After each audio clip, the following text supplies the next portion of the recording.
बिहार की राजनीति इन दिनों युवाओं के इर्द गिर्द ही घूम रही है। आरजेडी की तरफ से तेजस्वी यादव ताल ठोक रहे हैं तो एलजेपी से चिराग पासवान और अब कांग्रेस ने पूर्व कॉमरेड यानी लेफ्ट के नेता कन्हैया कुमार को पार्टी में शामिल कर वहां की राजनीति का एक नया दिलचस्प अध्याय शुरू कर दिया है। यूं तो कन्हैया को कांग्रेस ज्वाइन किए हुए कुछ दिन हो गए, लेकिन अंदर की कहानी क्या कहती है वो आपको बताते हैं। कुछ ही दिनों बाद बिहार में उपचुनाव है और उपचुनाव से पहले एक सवाल फिर खड़ा हो गया है कि तेजस्वी और कन्हैया में बड़ा नेता कौन है। क्या कन्हैया की कांग्रेस में एंट्री से तेजस्वी यादव घबरा गए हैं? क्या कन्हैया कुमार के रूप में कांग्रेस को तेजस्वी का काट मिल गया है? ये सवाल खास तौर पर टिकट बंटवारे के बाद उठे हैं, क्योंकि तेजस्वी यादव ने बिहार उपचुनाव में बगैर कांग्रेस की सहमति के आरजेडी उम्मीदवार घोषित कर दिए हैं। महागठबंधन में ले देकर बिहार में उनके साथ कांग्रेस ही एक बड़ी सहयोगी बची है। बाकी लेफ्ट पार्टियों की राह वैसे भी थोड़ी अलग ही रहती है। ऐसे में तेजस्वी का ये फैसला क्या कन्हैया का कद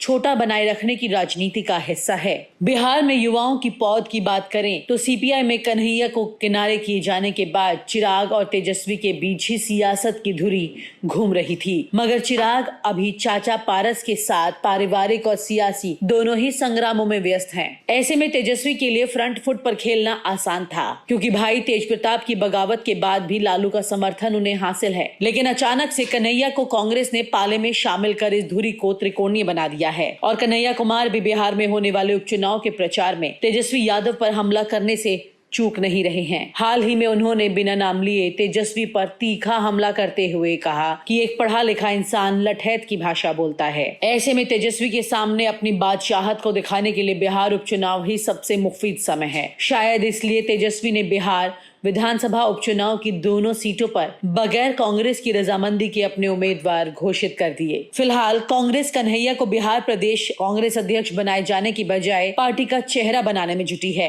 मंथन इस बात पर भी चल रहा है कि अगर कांग्रेस ने दोनों सीटों पर अपने अलग अलग उम्मीदवार घोषित किए तो कन्हैया को प्रचार में उतार दिया जाएगा और उनकी पार्टी में बड़ी बोनी कुछ इसी तरह से कराई जाएगी।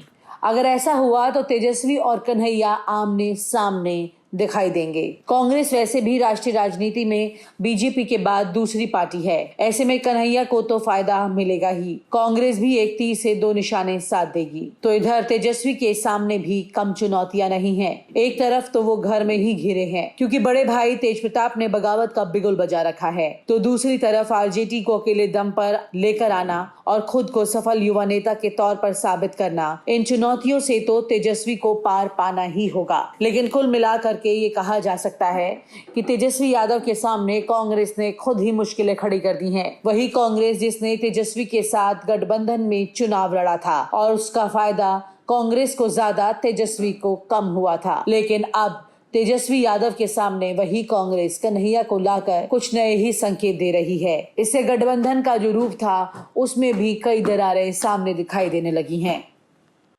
और आप हमसे जुड़े रहने के लिए सब्सक्राइब करें YouTube पर, फॉलो करें Twitter पर और लाइक करें Facebook पर। और ज्यादा जानकारी के लिए आपको टाइप करना होगा सिर्फ न्यूज़ नशा।